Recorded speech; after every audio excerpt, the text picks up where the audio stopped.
adalah paspor ke masa depan, karena besok adalah milik mereka yang mempersiapkannya hari ini. Karya Malcolm X yang mengandung artian bahwasanya paspor adalah salah satu fasilitas jalan yang akan mengajak kita semua untuk keliling dunia. Begitu pula dengan pendidikan, ia akan mengajak Anda semua supaya bermanfaat dan juga mendunia di kancah internasional dengan ilmu-ilmu yang Anda miliki saat sekarang ini. Assalamualaikum warahmatullahi wabarakatuh. Selamat pagi anak-anak semuanya, bagaimana kabar kalian hari ini? Ibu berharap kalian baik dan juga sehat selalu ya.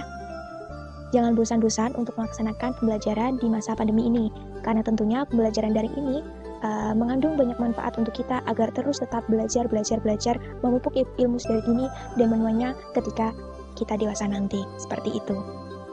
Nah, anak-anak, untuk pembelajaran kali ini, Ibu akan melanjutkan materi minggu lalu. Pada materi minggu lalu sudah Ibu kirimkan di Google Classroom. Kali ini Ibu akan menjelaskan mengenai mesin komunikasi kantor. Tinggal 3 mesin saja yang Ibu jelaskan, yakni mesin telex, telekonferensi, dan juga walkie-talkie. Mesin-mesin ini merupakan mesin yang sangat berguna sekali, terutama di masa pandemi. Dikarenakan apa? Saat PSBB diberlakukan, kita tidak bisa berinteraksi secara langsung, alias bertatap muka. Jadi, mau tidak mau, komunikasi maupun rasa emosional juga kurang kita dapatkan, feelingsnya. Nah, untuk mensiasati dan juga untuk menjaga kesehatan dan juga keamanan kita bersama, maka salah satu cara yang dapat kita gunakan adalah berkomunikasi melalui mesin komunikasi kantor. Nah, hal ini tentunya juga berguna untuk mempermudah penyampaian berita di lingkungan perkantoran, terutama saat pandemi sebagai media perantara, baik secara online maupun non-online. Sebelum memulai pembelajaran, marilah kita berdoa sesuai kepercayaan masing-masing dan tetap di rumah saja agar ilmu yang diserap dapat berguna nantinya. Berdoa dipersilahkan. Terima kasih. Nah, selanjutnya adalah content of this presentation. Konten yang akan Ibu bahas pada kesempatan kali ini adalah mencakup 3 poin utama. Yang pertama adalah definisi, kemudian manfaat, dan juga prosedur pengoperasian masing-masing mesin komunikasi kantor, seperti mesin telex, telekonferensi, dan juga walkie-talkie. Namun pada pembelajaran kali ini, Ibu cukupkan untuk membahas materi mesin walkie-talkie saja. Selanjutnya ada pun tujuan pembelajaran. Tujuan dari pembelajaran daring hari ini adalah diharapkan setelah mengikuti pembelajaran, peserta didik mampu yang pertama adalah mendeskripsikan definisi mesin komunikasi kantor dengan cermat, yang kedua menguraikan jenis-jenis mesin komunikasi kantor dengan teliti, dan yang ketiga adalah mengemukakan prosedur pengoperasian mesin komunikasi kantor dengan cermat. Harapannya semua yang Ibu sampaikan mulai dari awal materi tentang mesin-mesin kantor dapat dimengerti dengan baik dan juga mudah oleh peserta didik. Langsung saja, mesin komunikasi kantor yang pertama. Perhatikan gambar di sebelah kiri pada slide kalian masing-masing, terdapat gambar mesin walkie-talkie atau beberapa dari kita mengenalnya sebagai handy-talkie.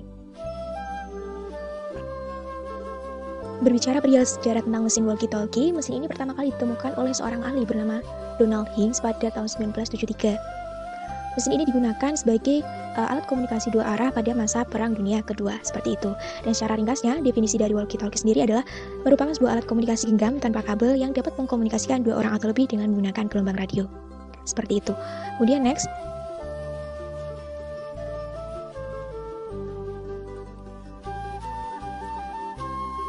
Nah, mesin walkie-talkie ini bentuknya hampir sama seperti pesawat telepon yang zaman dahulu karena memiliki antena, biasanya letaknya di sisi kanan atau sisi kiri bagian atas dari alat tersebut. Kemudian, walkie-talkie juga dilengkapi dengan beberapa tombol touch untuk melaksanakan panggilan keluar dan juga menerima panggilan masuk dari pihak lain, seperti itu. Nah, berikut ini merupakan fun facts atau fakta-fakta mengenai walkie-talkie. Yang pertama adalah walkie-talkie tidak memungkinkan penggunanya atau si user ini untuk berbicara secara konstan layaknya telepon. Maksudnya tidak berbicara secara langsung, karena jarak tempuhnya hanya berkisar sekitar 0,5 sampai 2,5 km. Biasanya alat ini diungsikan pada bagian internal suatu organisasi ataupun perusahaan. Fakta yang kedua, walkie-talkie tidak memerlukan biaya pulsa karena dioperasikan dengan gelombang radio, di mana gelombang radio ini nantinya membentuk suatu frekuensi. Nah, frekuensi inilah yang membentuk suatu tim untuk menyampaikan pesan menggunakan alat ini secara linear. Kemudian yang ketiga, biasanya alat ini digunakan di lingkungan perusahaan untuk berkoordinasi antar petugas lapangan. Biasanya petugas lapangan yang butuh akan hal tersebut adalah salah seorang teknisi bagian produksi misalnya. Ketika alat-alat produksinya rusak, perlu reparasi, ataupun perlu pemeliharaan dan maintenance secara berkala, Untuk berkoordinasi dan untuk memudahkan penyampaian pesan dan memanggil si teknisinya itu datang ke gudang produksi, salah satu sarana yang paling tepat adalah menggunakan walkie-talkie. Berikut ini adalah cara pengoperasian walkie-talkie pada saat melakukan panggilan. Yang paling utama disorot di dalam hal ini adalah etika seorang yang akan melakukan panggilan, baik antara sesama rekan kerja, kemudian kolega, dan atasan. Yang pertama adalah utamakan bersikap sopan dan santun. Yang kedua adalah lakukan panggilan dengan menekan tombol PTT atau push to talk yang sudah tersedia pada alat tersebut. Kemudian yang ketiga adalah jika panggilan tidak terjawab, tunggu selama 5 detik untuk melakukan panggilan ulang. Hal ini dinilai sebagai salah satu proses waiting atau menunggu. Yang keempat adalah pada saat seseorang memanggil dan belum ada jawaban, jangan menjawab panggilan dari stasiun lain karena akan terkesan menyerobot komunikasi orang lain. Jadi di dalam satu alat tersebut, di dalam walkie-talkie tersebut terdapat beberapa frekuensi dan mengandung beberapa channel. Jadi usahakan sebelum bergabung kepada channel, dikomunikasikan terlebih dahulu berapa frekuensinya, kemudian baru bergabung dalam channel. Jangan sampai malah terkesan menyerobot komunikasi orang lain karena bergabung di channel sebelah dan lain-lain seperti itu. Kemudian yang kelima adalah jika panggilan tidak terjawab hingga 4-5 kali, hentikan panggilan untuk memberi kesempatan kepada stasiun lain untuk berkomunikasi. Nah, caranya adalah cari informasi secara detail mengenai keberadaan stasiun yang dipanggil tersebut dengan menggunakan sarana komunikasi yang lain. Bisa menggunakan WhatsApp group ataupun messenger yang lain untuk berkomunikasi terlebih dahulu dan untuk memastikan sehingga tidak terjadi kesalahan. Kemudian yang keenam adalah jika tidak ada sarana komunikasi lain, panggilan dapat diulang kembali atau istilahnya kita dapat merecall kembali seperti itu. Selanjutnya adalah cara pengoperasian walkie-talkie ketika menerima panggilan. Yang pertama, apabila mendengar panggilan, jawablah panggilan tersebut sesegera mungkin. Prinsipnya hampir sama dengan menerima panggilan telepon. Jadi kita dianjurkan untuk mengangkat telepon pada nada dering yang kedua kalinya, tapi tidak boleh lebih dari 3 kali seperti itu. Karena mungkin pesan yang ingin disampaikan sangat urgent dan juga ini merupakan alat komunikasi yang sangat-sangat intens dibutuhkan di dalam satu lingkup perusahaan, terutama antar bagiannya. Kemudian yang kedua, jawaban terhadap panggilan hendaknya singkat dan sopan dengan tetap berpegang pada prosedur komunikasi.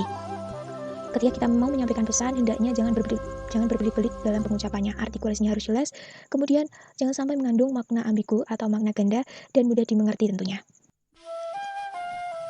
Nah, anak-anak, Ibu cukupkan di mesin walkie-talkie terlebih dahulu. Pertemuan besok, Ibu lanjutkan penjelasan mesin berikutnya, yakni mesin telekonferensi sama mesin telex. Kemudian, jika ada yang ingin ditanyakan, silahkan ditanyakan melalui forum WhatsApp group dan dipersilakan untuk aktif bertanya dan diskusi bersama ya, jangan sungkan-sungkan. Mungkin cukup sekian materi yang dapat Ibu sampaikan. Apabila terdapat kesalahan kata maupun perbuatan, mohon maaf yang sebesar-besarnya. Wabillahi taufiq wal hidayah. Wassalamualaikum warahmatullahi wabarakatuh. Semangat!